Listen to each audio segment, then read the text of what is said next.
दिल के करीब आना, मुझको न भूल जाना। दिल के करीब आना, मुझको न भूल जाना।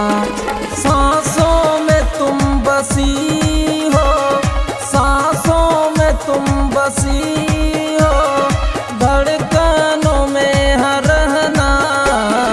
दिल के करीब आना, मुझको न भूल जाना।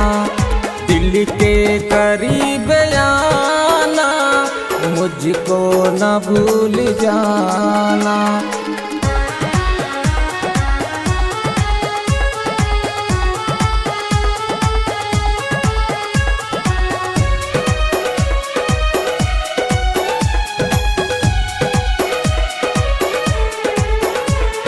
तेरे बगैर जीना नहीं, याद तेरा सताता है।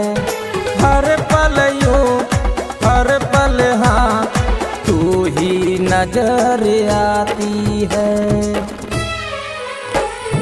कैसे जीऊं अब तेरे बिन, मुझको यूं नहीं रहना।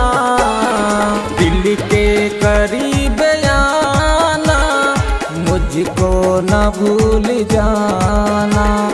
दिल के करीब आना, मुझको न भूल जाना।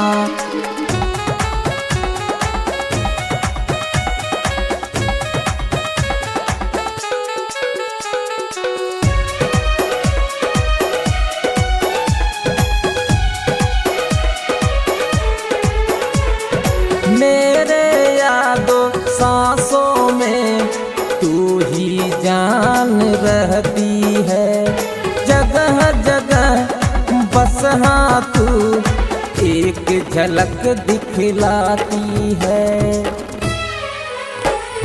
वीरू नायक के सांसों में अब नहीं तू हाँ रहना। दिल के करीब आना, मुझको न भूल जाना। दिल के करीब आना, मुझको न भूल जाना।